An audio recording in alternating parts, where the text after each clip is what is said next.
জ্বালানি তেলের দাম বৃদ্ধির পরই রাজধানীর ফিলিং স্টেশনগুলোতে কমতে শুরু করেছে অপেক্ষার ভোগান্তি। আগে যেখানে লাইনের অপেক্ষায় থাকতে হতো 10 থেকে 12 ঘন্টা, এখন সেখানে 2 ঘন্টায় মিলছে তেল। ভোক্তারা বলছেন দাম বৃদ্ধির অপেক্ষায় ছিল পাম্প মালিকেরা। অনুপিয়ালের রিপোর্ট। I am Ox. দাম বৃদ্ধির দ্বিতীয় দিনেই বদলে গেছে চিত্র। নেই আর তেলের অপেক্ষায় পরিবহনের দীর্ঘ লাইন। রাজধানীর ট্রাস্ট ফিলিং স্টেশনে ফুয়েল পাস স্ক্যান করে বাইকে মিলছে 10 লিটার তেল, আর পাস ছাড়া পাচ্ছেন 1000 টাকার তেল। 4 চাকার গাড়ি প্রতি দেওয়া হচ্ছে 4000 টাকার তেল। তবে দীর্ঘ সময় অপেক্ষার ভোগান্তিটা আর নেই।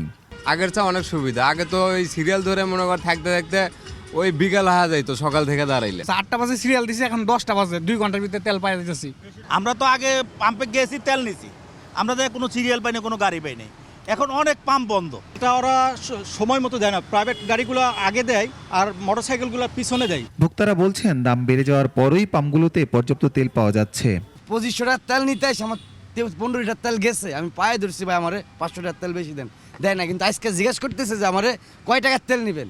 দাম বাড়লো, এখন তেল সহজলভ্য হয়ে গেল, পাওয়ার এখন আর সাথে সাথে তেল পাওয়া যাচ্ছে। বিষয়টা এখন কার লাভ সেটাই জানি না। আমি আজকে প্রথম কিউআর কোডের মাধ্যমে তেলটা সংগ্রহ করলাম এই ট্রাস্ট থেকে। গতকালকে ডাউনলোড দিছি, তো 10 লিটার তেল পাইছি। এই তেল দিয়ে ইনশাল্লাহ 5 দিন চলতে পারবো। আমি রাইড শেয়ার করি, আমার প্রতিদিন মিনিমাম 4 লিটার তেল লাগে। তো এক মাসে হিসাব করলে 120 লিটার তেল লাগে। তার হিসাবে উনি এফসি দিচ্ছে 60 লিটার। বাংলাদেশ পেট্রোলিয়াম কর্পোরেশন বিপিসির তথ্য মতে দেশে ডিজেল এবং ফার্নেস তেলের 30 দিনের মজুদ রয়েছে, আর জেট ফুয়েল প্রায় 15 দিন এবং অকটেনের সরবরাহ বাড়াতে কাজ করছে বিপিসি। রোববার রাতে বিপিসির প্রজ্ঞাপনে জানানো হয়, গ্রাহকের চাহিদার কথা মাথায় রেখে এখন থেকে ডিজেল ও পেট্রোল 10% এবং অকটেন 20% বর্ধিত হারে বরাদ্দ দেওয়া হবে পাম্পগুলোতে। অনুপ পিয়াল, 21 টেলিভিশন, ঢাকা।